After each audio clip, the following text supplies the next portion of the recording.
Good to see so many of you here tonight. And to continue Stephen's theme, I want to talk about what we've been singing about, that feeling that we have sometimes that we're isolated, that we're alone, even if sometimes we're in a room full of people.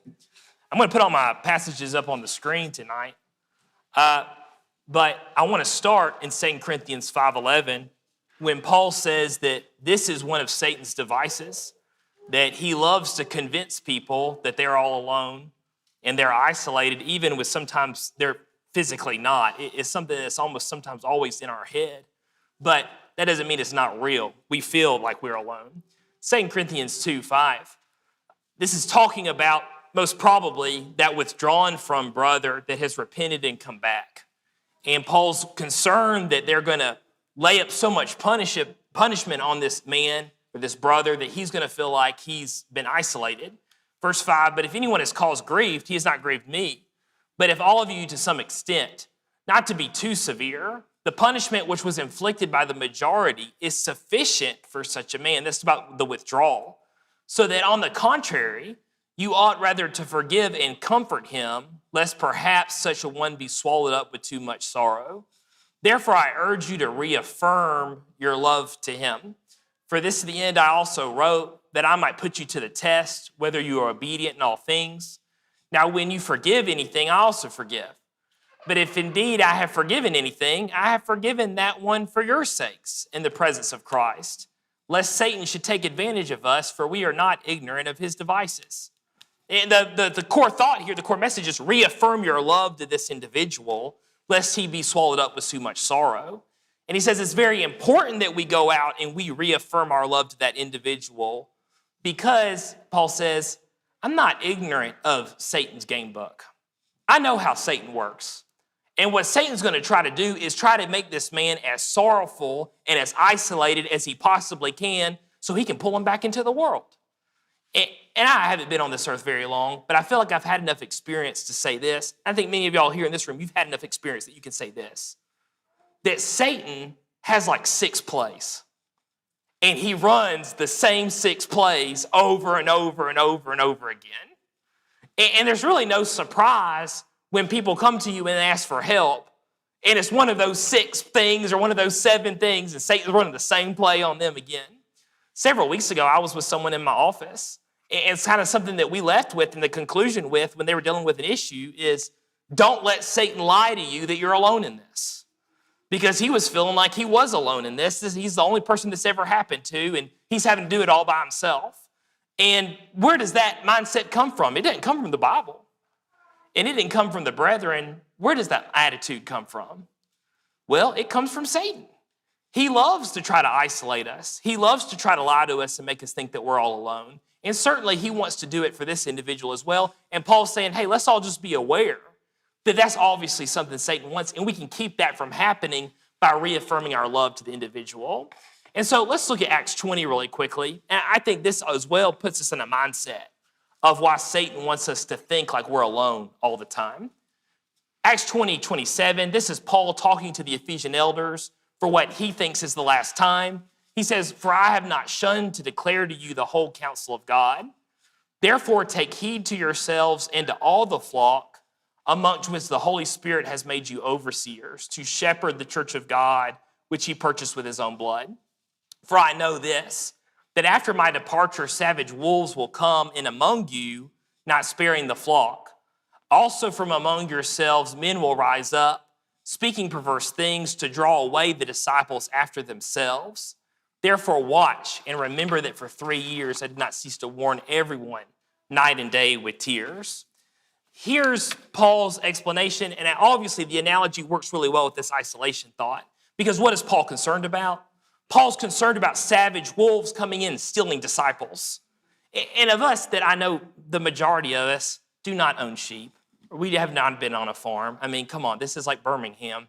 It's all mining, it's not farming, that's not what it's about. But we have all seen enough of farming to a degree that we understand when wolves come along, which members of the flock do they go after? I've watched enough Yellowstone documentaries to my wife's disenjoyment to know that it's the bison that hangs out on the edge of the herd, right? It's not the bison in the middle of the herd. It's not the bison that stays with the herd. It's the bison that runs off and stays away from the herd. That's who the wolves get. Because the wolves can get of the herd that's isolated, that's alone. And certainly Satan understands the same thing. It's just very simple logic that it's those away from the herd, and that's who Paul's concerned about. So before we go through this lesson, I have a solution portion at the end, but I want to start with the solution portion right here in Acts 20 to this feelings of being isolated. Here's solution one. You have to declare the whole counsel of God. If the flock doesn't know the doctrine, well, then, of course, they're going to be alone. They have nothing to lean back on when bad things happen because they don't know the whole counsel of God. And certainly, Paul's warned them about the whole counsel of God night and day with tears. Also, verse 28, you have to have overseers. That's always been the plan of the local church, or at least working towards having overseers, because what's the purpose of the overseer? It's to shepherd the flock and to see, okay, well, this person does feel isolated. This person is alone. Let's make sure they can get back in the flock, and we'll use the whole counsel of God to do that. And of course, there's the third highlight of watch, verse 31. Why does the overseers especially, though we all sort of watch to some degree, what's the purpose of watching? The purpose of watching is that people are going to prey on the weak, and they're going to prey on people that think they're isolated. They're going to prey on people that think they're alone, and they're going to speak perverse things to them, trying to draw disciples after themselves and not after Christ. So there's a concept here of being watchful for those that think that they're isolated, to be watchful for those that are prey for wolves. And if y'all notice something, again, this is an experience thing. When you've got somebody that's got some strange ideas, there's two different ways they can go with those strange ideas. You know, you would think that humble people, and I think I've seen humble people, that they'll come up with a strange idea or maybe something they've never heard of before, and they want answers to that strange idea. And if they're humble, good people, who do they take those things to? Well, they go and take them to people older than them. They'll go, and I'll go find brothers and sisters 20 or 30 years older than me, and I'll go share those ideas with them and see what they think. Because I'm looking for real answers, right? You also get the same group of people that have strange ideas, and who do they take them? They'll go and try to find people 20 or 30 years younger than them. And they'll try to go share those ideas with them, right? Who obviously is doing wrong and who's doing right? Who's looking for truth and who's looking for disciples? You know, and we have these different ideas and we speak perverse things, maybe even on accident. We have to be careful that we don't prey on the isolated, because ultimately, what is all the isolated looking for? They're looking to be a part of something. And even it might be something perverse here, but at least if it fills the niche to feel like they need to be a part of something, that becomes a temptation to them. And that's why Satan wants us to think that we're isolated. Satan wants us to think we're alone, because that's when we're the most vulnerable. So I have three arguments that I've heard people say about being isolated, and I just wanted to share them and provide solutions to them. And again, I'm not talking about a physical isolation. I'm talking about like a mental isolation, where you are around people. You're around people that care about you, but for some reason in here, you think you are constantly alone. Here's an argument I've heard, and of course they didn't phrase it like this, but this is how I could boil it down to a simple sentence. They had everyone lumped that they knew into two categories, and none of them were disciples. And basically they're trying to make arguments as to why they feel so isolated is because there's no type of disciple they can be a part of. And the argument sort of works like this. They know disciples that care about disciple attitudes, but they don't care about disciple practices. And I'm going to give an example of that in just a moment. But the idea is like they would love their neighbor as themselves. They really care about that. But when you talk about like the practices we do, like we meet on the first day of the week, we take the Lord's Supper, we sing, that they don't really care anything about that.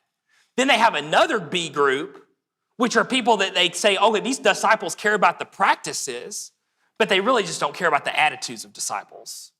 And they feel like they're isolated and alone because they want both. And they've lumped all the people they know into these two categories. Practically, it looks like this.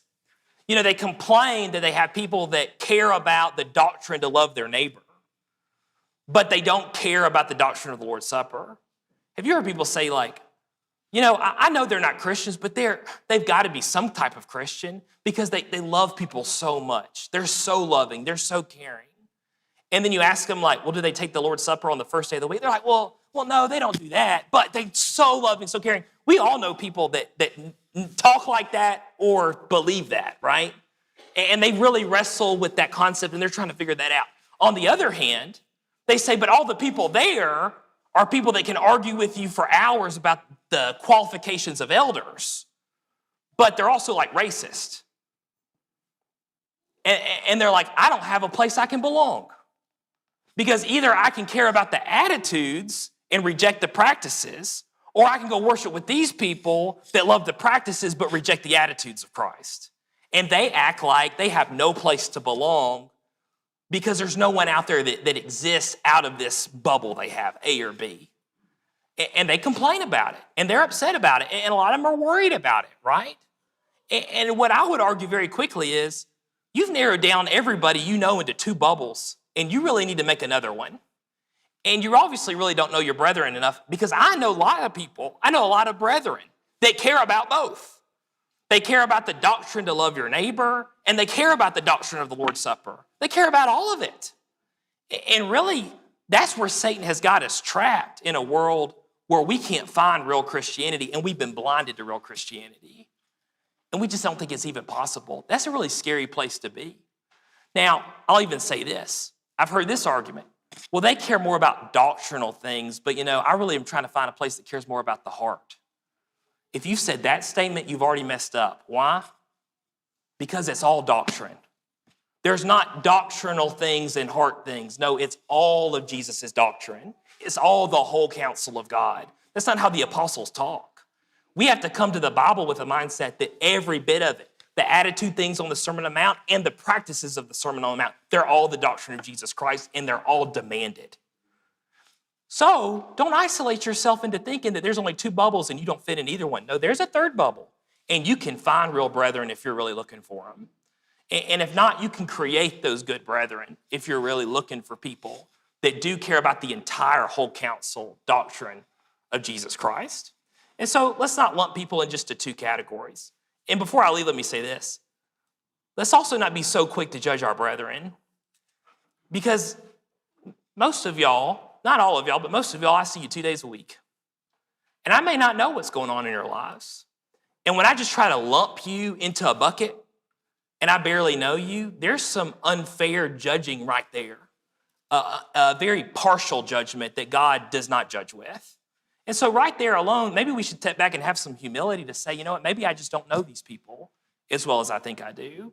And certainly with that category, I can say, well, don't let Satan lie to me. I am not really that alone. I've heard people say this: everyone there is against me. Everyone hates me. Sometimes I jokingly say back once, do you really even know everybody there? But they were saying, everyone is against me. Everyone does not like me. I don't fit in anywhere. I think these two Psalms really help us, where David also felt that way, that everyone was against him. Psalm 31:11, I've cut this psalm off. The other one I've cut off as well. It says, I'm a reproach among all my enemies, but especially among my neighbors. I am repulsive to all my acquaintances. Those who see me outside flee from me. I am forgotten like a dead man. Out of my mind, I am a broken vessel. For I hear the slander of many. Fear is on every side. While they take counsel together against me, they scheme to take away my life. Have you ever felt this way? And maybe you could remove some of the more dramatic parts about like being scared for your life. That may not be necessarily true for all of us. It certainly was true for David right here.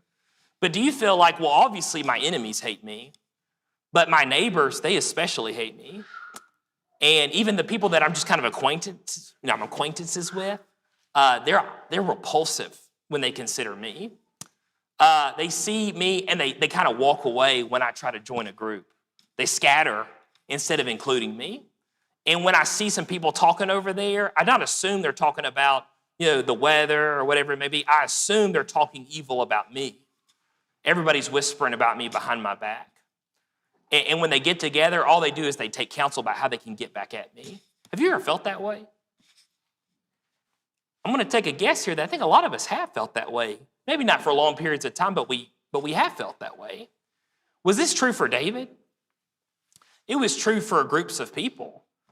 But David's also hiding with about 500 men out in the caves, and they obviously don't feel that way about him. They've shown their loyalty to David.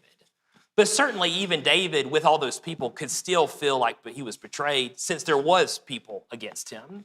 Here's Psalm 41, very similar. It says, my enemies speak evil of me. When will he die and his name perish? And he comes to see me. He speaks lies. His heart gathers iniquity to itself. When he goes out, he tells it. All who hate me whisper together against me. Against me they devise my hurt. An evil disease, they say, clings to him. And now that he lies down, he will rise up no more.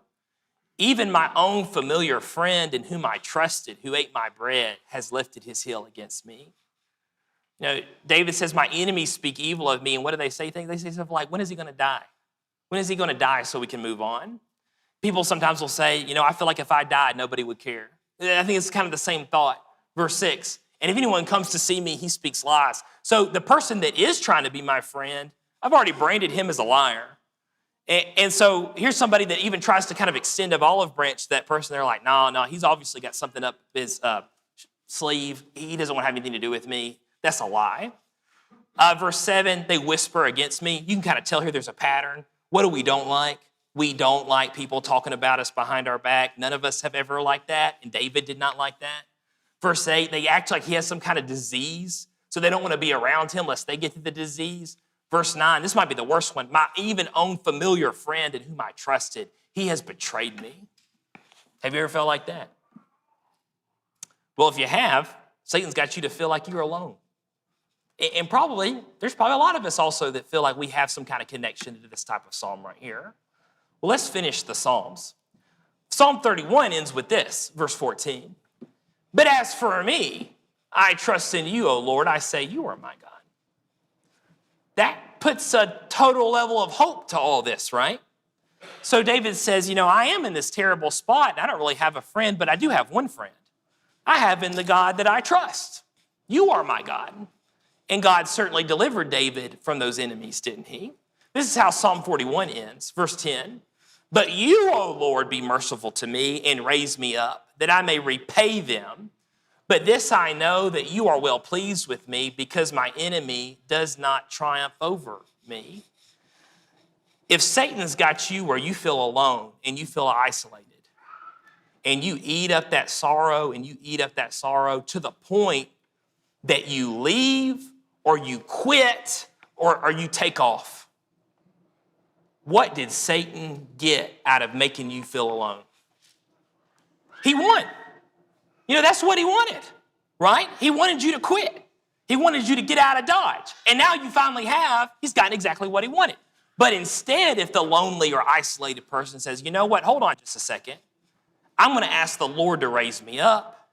I'm going to ask the Lord to be merciful to me so that I can repay them, so that I will not have my enemies triumph over me. That's someone who's lonely, but Satan didn't get what he wanted out of that, right? Because sometimes I think we have to take it at that value where we are being actively attacked.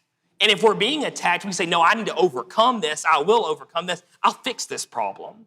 I think that's someone who's certainly being influenced by God and now has told the devil that he's not going to allow him to be influenced by him anymore. So don't let Satan lie to you. Don't let Satan tell you that you're all alone. Verse 10 of 2 Kings 19. You're very familiar with this story. And even I say the phrase, I am alone, who does that probably make you think of first? Makes me think of Elijah. Elijah's on the run from Jezebel, and he's running to Mount Sinai, and that's exactly how he feels. He feels like he's the last person trying to serve God in the whole country of Israel. Verse 10, so he said, I've been very zealous for the Lord God of hosts, for the children of Israel have forsaken your covenant, torn down your altars, and killed your prophets with the sword. I alone am left. They seek to take my life. I understand why Elijah felt that way. And I feel like there's times where I felt that way too, to some degree. Not that they're here to take my life, but I felt in a sense that I'm the only one. I'm the only one that understands. I'm the only one that's trying, and all of them, they hate me. Now, when I have some personal reflection and I kind of maybe sometimes take a nap and eat a snack, which is what Elijah does too, I might realize that, actually, I'm just upset because there were one or two people that said something ugly to me. And I've kind of jumped to drama here and said, well, they all have left me. I'm alone and left. But really, it was just one or two people. And I've tried to, at least for myself, take those little reality checks and think, okay, who am I actually mad at? Who am I actually upset with? And I just name like one person. I go, oh, okay, they're not all against me. I'm just really upset with one person. And that person usually is. No, I'm just kidding. But like, you can tell a lot of us, I think sometimes when we kind of come into real life here, we realize that we're not really all alone. We're upset with one person, and we've allowed us to believe that that's the majority. This is how God replies to him in 2 Kings 19. He says, yet I have reserved 7,000 in Israel, all whose knees have not bowed to Baal, and every mouth that has not kissed him. So God tells Elijah, here's a fact check. You're not alone. I at least have 7,000 still in Israel that have not worshiped Baal yet. So Elijah, you're not alone at all. And by the way, go get Elisha. He's with you. He'll support you. You need a friend. Go find Elisha. And so God has a very simple fact check solution here, and maybe sometimes that's what we need to do too. Did Satan want Elijah to feel like he was alone? Jezebel is after Elijah's life. Elijah's now making real movements to influence Israel. He's killed all these Baal prophets. What does Satan gain here by making Elijah feel like he's alone? Satan gets Elijah to flee the country. And where does Satan want Elijah? He wants him away from Israel. And by getting him to think that he's all alone, what does Satan get? He gets him away from Israel. And God has to go get Elijah at Mount Sinai and say, now let's come back, right? I need you here. And those times that we do feel all alone, maybe we need to consider that Satan's just trying to get us away from the people that we're influencing. And maybe we need to stick around and see if we can overcome those attitudes or even maybe a personal mental isolation that we feel, because God may need us to do some good work, like he needed Elijah to do some good work. I think that's why 1 Peter 5 exists, and Kurt read this for us, verse 8. Be sober, be vigilant, because your adversary, the devil, walks about like a roaring lion, seeking whom he may devour. Resist him, steadfast in the faith, knowing that the same sufferings are experienced by your brotherhood in the world. Many of us in this room, we know verse 8. We can quote verse 8. Have you ever noticed how the second half of verse 9 is in with this thought? You know, we all know the concept of be sober, be watchful. The devil's walking about you like a roaring lion, seeing he may devour, right? In verse 9, you got to resist him, steadfast in the face. But what does he tie up all that with a bow with? Knowing that your brethren, the brotherhood, experiences the same thing all over the world. What is Peter trying to tell his audience? He's saying, don't let Satan lie to you. You are not all alone in this, right? That's exactly what Peter's been trying to tell them. And that's the comforting thought. That's what we have to remind ourselves, is that you are not alone in this. There's brethren all over the world that are experiencing the same things you and me are experiencing. And so I can take some comfort to know that I can tell Satan that he's a liar when he tells me that I'm all alone. And that's an important thought.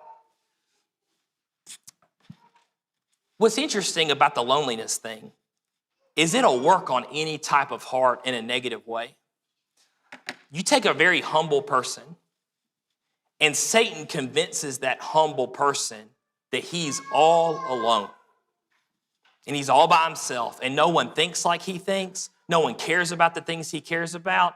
He is all alone in that thought process. What is the humble person going to do? He's going to be sad, and if he falls, he might be sad and run like Elijah did. And so Satan gets what he wants. He gets someone off the playing field. Now, also, take a prideful man, someone that's looking for attention. And Satan also lies to this man and tells this prideful man that he's all alone. What happens to that prideful man? I think a lot of Galatians 4:17, Paul tells the people, he says, look, these false teachers, they zealously court you to exclude you. They don't want to be apart with you. Actually, what they want is they want to be very different from you, so you'll kind of put them on a pedestal all to themselves, and they'll be alone up there. And that'll make them feel really good about themselves. If you take a prideful man and you convince him that no one thinks like you do, no one cares about the things you care about, How does the prideful man take that information? It makes him more and more arrogant, doesn't it? Because he spins that aloneness into a positive thing. He says, oh, you're right. No one does think like I think. No one does care about the things I care about. Wow, I must be special, right? So what does Satan have to do here? He only needs one tactic. It doesn't matter what the heart is. He's just got to convince them that they're alone. And the humble man will run, and the prideful man will just become more prideful. And both can do great damage to a church community. When humble people leave and prideful people become more prideful, that'll do a lot of damage, won't it? So certainly don't ever let Satan lie to you and tell you that you're all alone. So here's a solution. Oh, big surprise, it's love. Oh. The solution, I think, is in 1 John 4. And I got two passages from 1 John 4 that I think will really help us in this. Before I read the passages, let me also try to share another experience. And I know a lot of this has been experiences, but I'm hoping at least these experiences are general enough that we all kind of know what I'm talking about. Do y'all know people that have moved around a lot, maybe have worshiped with many different local churches over their lifetime, and they just seem to fit in wherever they're at? I mean, like they'll go to one place and they'll live there a couple of years and they're like, man, we love those people. They loved us. I miss them all the time. I think about them all the time. Here's a funny story about something that happened. Oh, yeah, and then several years later, we had to move over here. Oh, man, I just love those people. Do you know so-and-so? They used to worship there. Yeah, and they try to make connections. And you're like, please, I'm done talking to you, right? But like, they're still like, everywhere they've been, they love those people, and those people just love them. They just fit in wherever they're at, any local church. I know those A type of people like that. I also know B type of people. B's kind of in the middle of the ground here. These brethren, there's some places they have been very successful, and there's some places they have been very unsuccessful.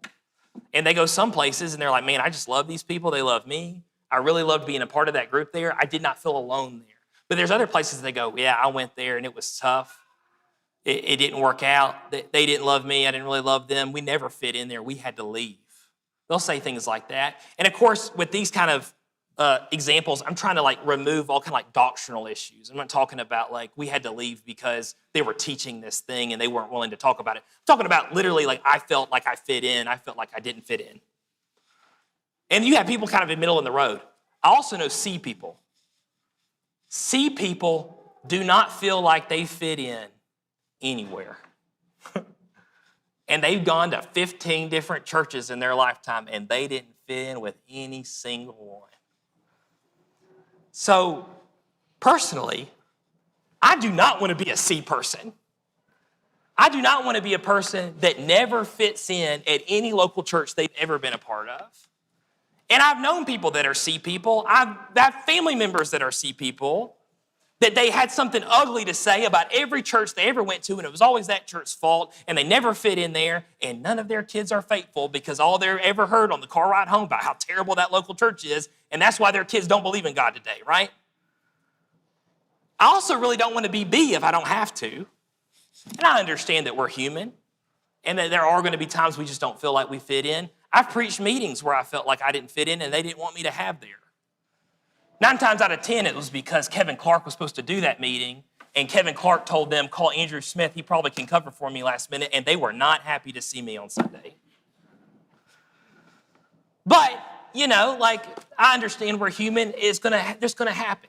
What I really would like to be is I would like to be that A type of person that just feels like whatever local group of Christians they find, they fit in with them. And they feel like they're included, and they feel like they have been loved, and they feel like they have loved those brethren. That's where I want to be. And again, I understand there can be doctrinal things that we have to talk about in terms of I didn't fit in because they were teaching the truth. That's something different. I'm just talking about that general of I feel like I fit in here. I think John teaches us how to be those A type of people.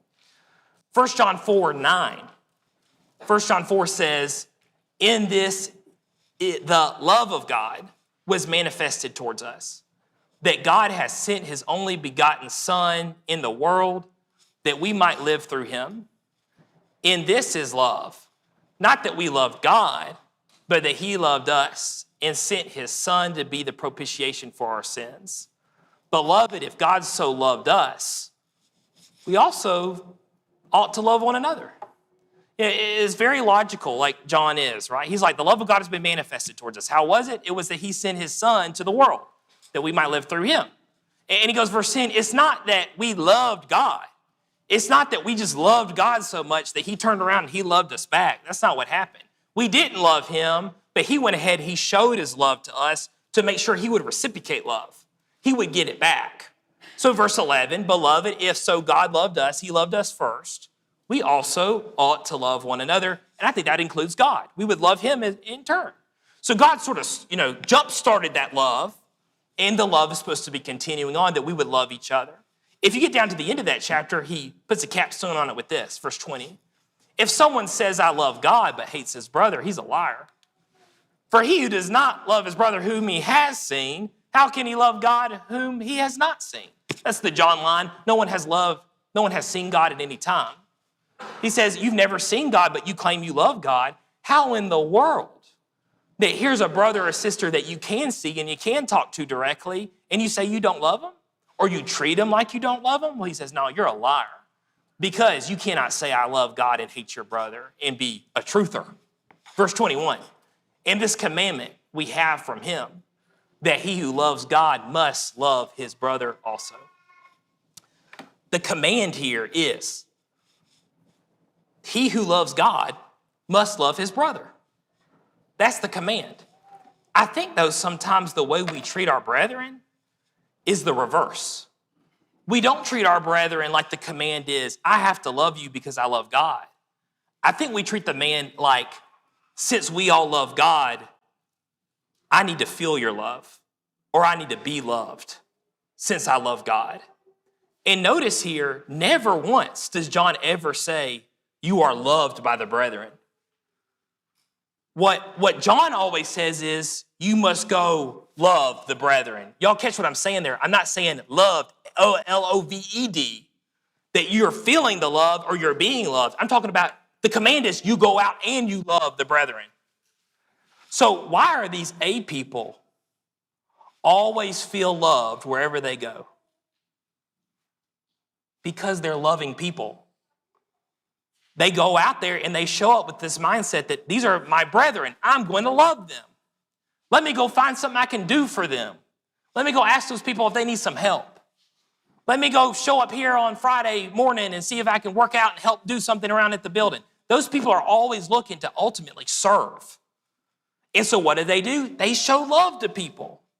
And when people feel loved, like verse 11, what do people usually do in turn? Well, they love you back. And so they feel like they've been loved there. Why? Ultimately, it's because they had a mindset that they were going to love those people and they were going to actively do something. They threw themselves out there.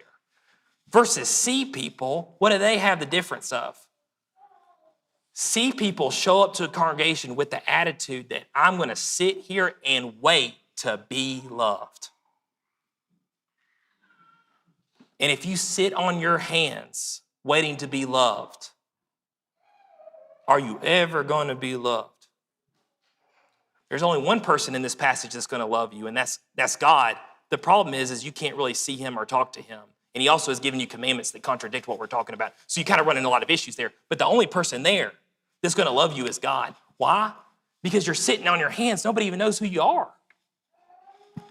If you want to be someone that is loved and does not feel alone, you are going to have to throw yourself out there. The Proverbs writer says this, and I'm using the Andrew Smith version. Those who have friends are friendly. And even that concept is that if you want to feel like you're included, you're going to have to include yourself. You're going to have to. This discipleship, this doctrine is not something you sit on your hands with. It's an active doctrine. You have to be busy doing it. And I think sometimes when Satan grabs us and he lies to us and he says, you're all alone, you're all by yourself, the reason why he knows he can lie to me at that moment, at that time, is because I've been sitting on my hands. Now, if I'm busy and I've been doing things and I've been serving and I've been helping and I have friends and he lies to me and says, you're all alone, I'm going to be like, are you joking right now? I'm cutting somebody's grass. I'm not alone. You see, This obviously is a lie that he would love to get us with, and it's something I think obviously that the love of God can prevent. Thank you for your close attention tonight. And if anything, that could just help prepare us to not fall for these classic devices that Satan gets us to flee the Lord and even try to flee his church. As two ways of invitation. There's something also that Satan does not want you to do. He doesn't want you to love the brethren, that's one. But he also doesn't want you to ask for help. Because if he can keep you lonely, you don't feel like you can ask for help, so you never ask for help, so you stay exactly where you're at. But for those of us that were willing to ask for help, those are the ones he can't keep a hold of. Because the brethren in the church will come to the rescue, and they will come and help. And they'll pull out of that situation. It takes humility to ask for help. And it's a good thing for us to ask for help, whether it be just something small, like I feel like I'm lonely and you ask for help, or if it's something big and you feel like you need to really sit down and talk with somebody about that. I asked Miss Susan this morning, I said, we're underhanded and we got too many kids sitting on our pew. Miss Susan, will you come and help us and sit with us tonight? I'm a humble person. I ask for help. Or I'm broken because I have so many children. Regardless, ask the brethren for help, whatever it may be. This is how we're going to show this love for one another. The second thing I ask is, if you haven't obeyed the gospel, you are alone. You don't have fellowship with us, and you don't have fellowship with the Lord. For us that are Christians, we get to sing songs like Where No One Stands Alone. And our thought is even when I'm in my darkest moment and I think I'm alone, I can at least say, but Jesus is with me. But if you haven't put him on in baptism yet, you can't say that yet. Well, don't let that be the case. We can fix that tonight. If there's any way we can assist you, why don't you come forward as we stand and sing.